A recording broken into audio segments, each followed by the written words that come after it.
This is episode 2 on this series I'm making about the galamsey. I mean, my personal experience on this galamsey issue.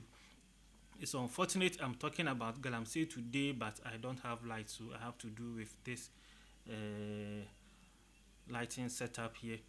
Light or without light, we still have to speak out and share this experience gathered from some of these galamsey communities. So in this video, we shift the focus from the crime side of galamsey operations and focus on the social impact of galamsey in these rural communities where the galamsey operations take place, and we will better understand where to start the fight against galamsey from.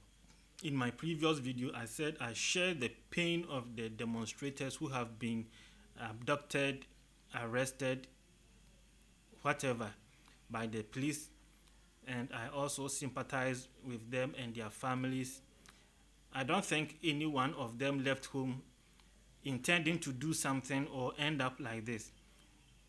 It is my fight they are fighting. It is your fight they are fighting. So let's all demand that justice is served to these people. I heard the president or the executive distancing itself from what is going on or what is happening to the demonstrators. The president said he is not responsible for jailing or arresting people in the country. So now the judiciary, we are looking up to you. The president says he is not responsible for what is happening to the demonstrators. So the judiciary, the chief justice, attorney general, the ball is in your court. Now let's look at the social impact of these galamsey activities on the rural communities where these mining activities take place. All right. Now, I can say that the fight against these galamsey operations in the rural areas is going to be more difficult. Looking at the way the rural settlers have embraced the galamsey operations, why will any reasonable person accept something which is depleting their environment, the forest and the rivers? What I'm saying once again is from what I've heard from these rural dwellers telling me how the galamseyers end up in their communities and the reason why they have accepted them and their activities in those communities. So let's say this is community A. Somebody comes into the community, goes to see the chief and his elders and show them some documents. We can't verify whether the documents are genuine from government or fake or whichever. They show these documents to the traditional leaders of these rural communities. I am here to operate this kind of business in this part of the community. And so I can't just come in to operate this kind of business here without coming to see traditional authorities. So I have come to pay homage to Nananom and also to have your blessings before I start the business. This business I'm going to conduct in this community will employ the youth in this village. And then aside the employment I'm going to create in the village, I've also come to you. Tell me which other things you need me to do to support this community. And then the traditional leaders will lay down their requests from these galamseyers. Some of them, I'm told, ask for money. Some of them, I'm told, ask for part of the good that are going to be mined in the community. And then when the chiefs are okay, when they are satisfied, then they will tell these galamseyers, we are elders of the village. We can't pursue you in the village, in the forest where you are going to have your operations and cause any kind of distractions or chaos around your business. If there will be anyone or any group of people to disturb your activities in the forest, it will be the youth. So, in the best of your own interest, go and meet the Mbrantiahene and the youth of this community. For we, the elders of the community, we have accepted and welcome you to operate your business. But you still need to go and see the youth and opinion leaders in the community. So, from the chief's palace, these galamsey people will go and meet the youth. Usually, the Mrantehene with the youth will meet the galamseyers. And they will tell them, we have met your chief and the elders. They have accepted us. But we also acknowledge that you, the youth, form an integral and important part of the society within which we are coming to conduct our business. And so we deem it important to see you as well, to listen to your concerns and your needs concerning our operations in your community. They speak so nicely to the youth of the community. And they also lay down their requests. Some of them, I'm told, ask for money, huge amount of money, running into hundreds of thousands. They ask for these monies. And these monies, when they receive, are mostly shared. Some take their money and leave the town or the village to go and look for better life elsewhere. Some also take their money to further their education. Some also take their money to engage in some trade. Others, I'm told, also use that money to put up rural buildings and give out for rent and other things. Yes, so now the galamseyer has gone to see the traditional authorities of the community. He has gone to see the youth in the community, and all this group of people have accepted them and taken something from these galamseyers. It doesn't end there. I'm also told that in a particular village, the youth had an arrangement with the galamseyers that, see, we understand that these equipments you are going to work with are the same equipments that are going to damage our forest. These are the same equipments that are going to damage our cocoa trees. So before any of your machines land on our soil, there's a particular amount of monies to be paid to these youth in the community. These are some of the negotiations and the bargains that go on in these rural communities so far as galamsey operations are concerned. So now the traditional authorities are satisfied, the youth in the community are also satisfied. So it happens that these galamseyers will still move ahead to meet the head teacher or the headmaster of the school and then introduce themselves and the activities they are coming to operate in the community. They usually go to ask for ways by which they can support the community school. And you understand, these are the schools that have poor infrastructure. Children have to carry their own chairs from their homes to the school to sit on to write after school. They carry back their chairs. Children sitting on the floor to write. And so if the galamseyers go there to ask the head teachers or the headmasters what they can do to support the school, they really welcome and accept them with open arms. They tell them what they need, and truly the galamseyers provide money to support the school. I'm told in some communities the galamseyers have helped to roof school buildings. They have produced furniture for some schools. They have produced mechanized boreholes for some communities and for some schools. They have helped put up building for teachers in the rural areas. And so after all these things, then they start their mining operations. And so when it happens like this, the entire community rallies behind these galamseyers because they have enjoyed their support. So see, I was talking to someone in one of these communities about the galamsey activities. They were like, oh, galamsey no dey dey yajiatu no dey dey buy na kind of cry there enko baby. So I was like, The government is passionate about this galamsey activities.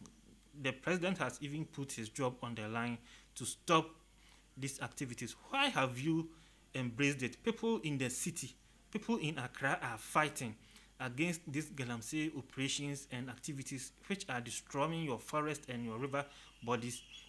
So why have you people rather accepted the galamsey operations in your community? And the person was like, listen, for so many years, no government official, no DCE, no MP, no government official has come to the aid of this community. And the person was like, look at our community, look at our roads, look at this, look at that. We have been rejected for so long. It is these galamseyers who are hearing our cry. These galamseyers have come to our aid. They are the ones who are hearing us, who are helping us. And they were pointing to me, see, this borehole here, before the galamseyers came, we were drinking water from this source. But the galamseyers came and they have provided this borehole here. They have done this, they have done that. And you tell me that we should stop their activities in this community. And so, you see, when you happen to see or witness or hear about some of these stories, and you come back to the city and you see your fellow youth demonstrating on the streets, calling on the government to stop this galamsey, you look at both sides of the coin and you see that the whole issue is really, really, really complicated. Because I have come to understand that before these galamseyers start their operation that we see as destroying the river bodies and the forest and all that, they stand in to do some of the things that the government has refused to do for the communities. And so the communities come to accept and embrace them. And so when you are in the city and you are calling for an end of this illegal mining in these rural areas, the rural settlers look at you on their TV screens in the news and they begin to laugh and say these people don't know what they are talking about. These are some of the things happening in the rural communities so far as illegal mining is concerned. Some of the chiefs, traditional authorities are trying as much as possible to discourage their sub-chiefs from engaging in these galamsey operations. And they are, but some of them see these galamseyers as their saviors, people who are sustaining their communities. I am told in some communities, the traditional authorities have had, good relationships with the galamseyers, and the kind of development that the connection between the rural authorities and the galamseyers are bringing into those communities are so much amazing. The kind of infrastructure that are being put up in those communities. I told you earlier on that in some villages or communities, the traditional authorities ask for money or a portion of the good that is going to be mined. But in other communities, in exchange or instead of the traditional authorities taking monies for their own selfish interest or for their own pockets, they ask in return that the galamseyers will put up buildings, school buildings in the communities, construct boreholes and potable drinking water for them. They ask that the galamseyers put up infrastructure in the communities, and you see that the communities are developing. These communities are developing on the shoulders of illegal mining. And so when you stay in Accra and you demonstrate against this same illegal mining, I beg to say it's going to be difficult. It's really going to be difficult. So now these are the social impacts galamsey is making in some of these communities. And that is not all. Aside what I have just spoken about, we still experience a lot of immoralities or immoral acts happening in these galamsey communities.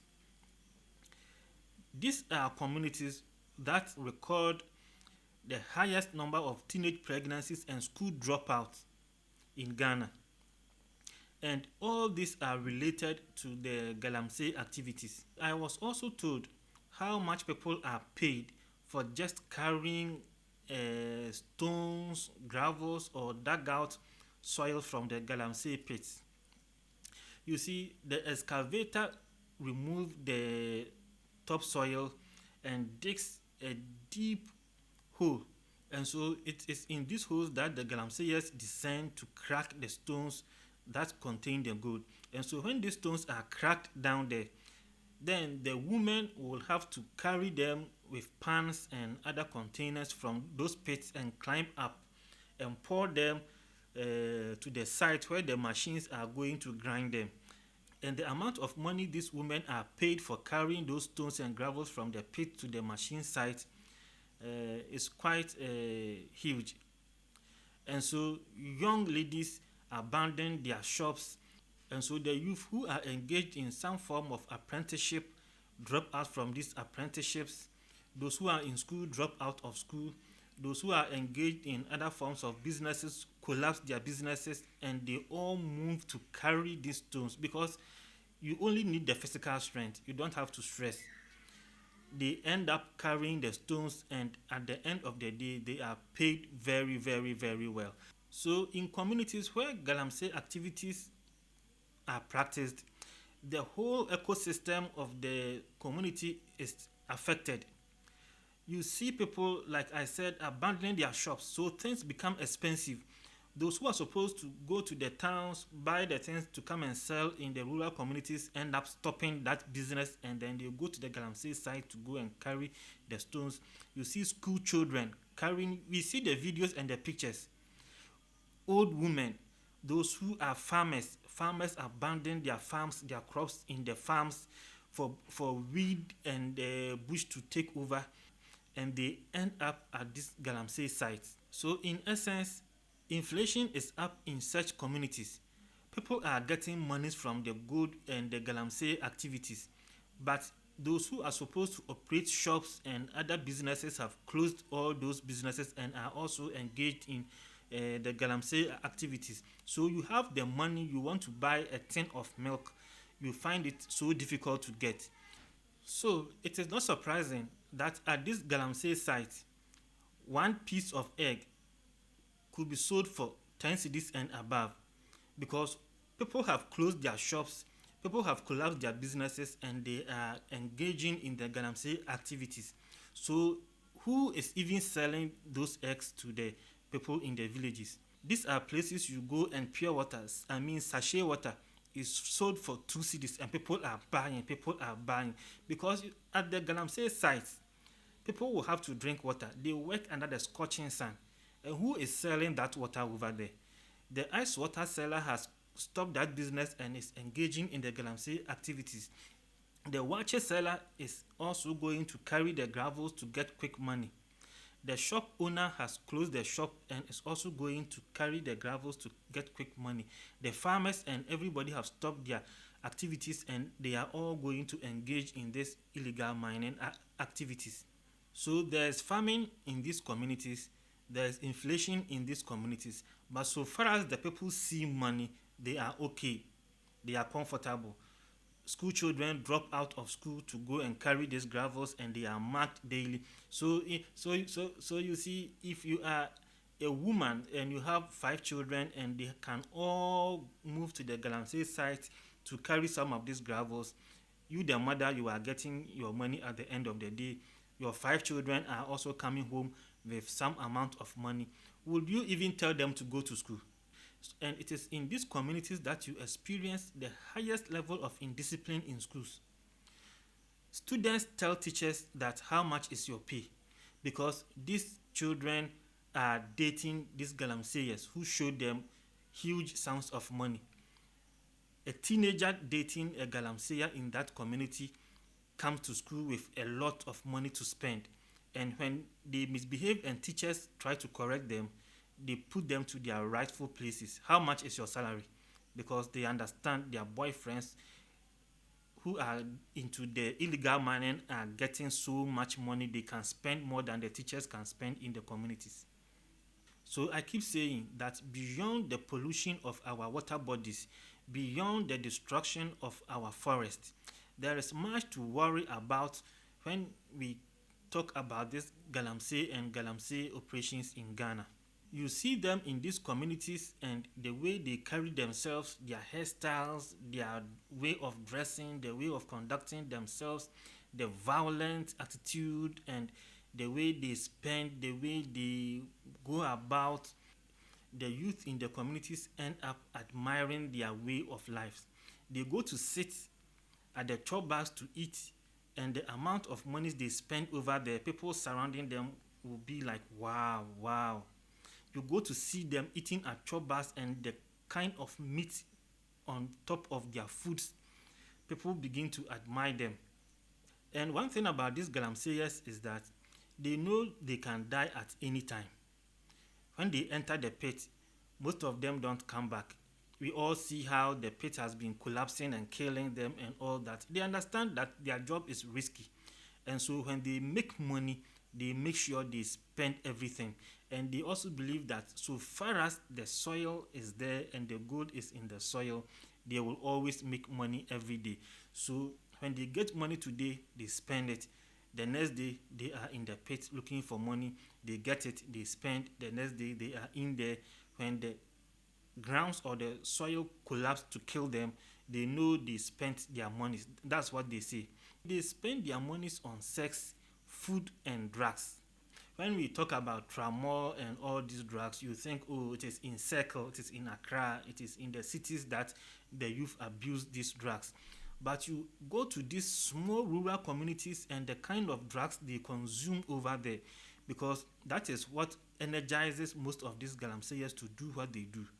And we also have prostitutes moving from bigger towns and cities to go and practice their prostitution in these galamsey communities. So you see, when you come to the cities in Accra, Kumasi, and the big cities and towns, you see that our traditions and culture are almost getting lost.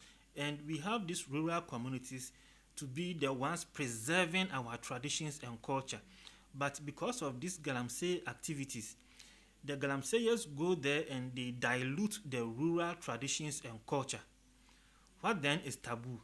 I remember in some rural communities, they have taboos. There are certain days nobody is supposed to go to the forest or go to the farm. But these galamseyers do not know any of these taboos. They are in the forest throughout the whole week, day and night mining. The sales of illegal drugs move very, very well over there. So the dealers of illegal drugs move from the bigger cities to these rural communities. And you see, these rural communities don't even have police stations over there. So a lot happens there. A lot happens there. Prostitution, we have prostitutes leaving the big cities and the towns going to practice their trade over there, and we have the local girls also turning into prostitutes, girls dropping out of school and practicing prostitution, and they've and in the end you see that the rural culture and traditions are diluted. So we are losing our gold, we are losing our river bodies, we are losing our forests, and we are losing our youth and our culture and traditions to galamsey. So when people stand up to demonstrate against galamsey, they need to demonstrate and demonstrate well. But then I still say that the fight against galamsey is complex. Looking at the complexity of the galamsey activities in our rural areas, the approach of government is not heading anywhere. So I understand that these demonstrations against galamsey must go on. Religious bodies must get involved. Corporate organizations should get involved. Institutions should get involved to at least push the government to act, because the approach is not getting us anywhere. Looking at the complexity of the whole situation. In my previous video, I spoke about the dark side, which is the crime aspect of galamsey. In this video, I have spoken about some of the social impact galamsey is making on our rural areas and why the rural settlers have embraced the galamsey activities. In my next video, I will talk about something else you will never hear in the news. Thank you for watching this video.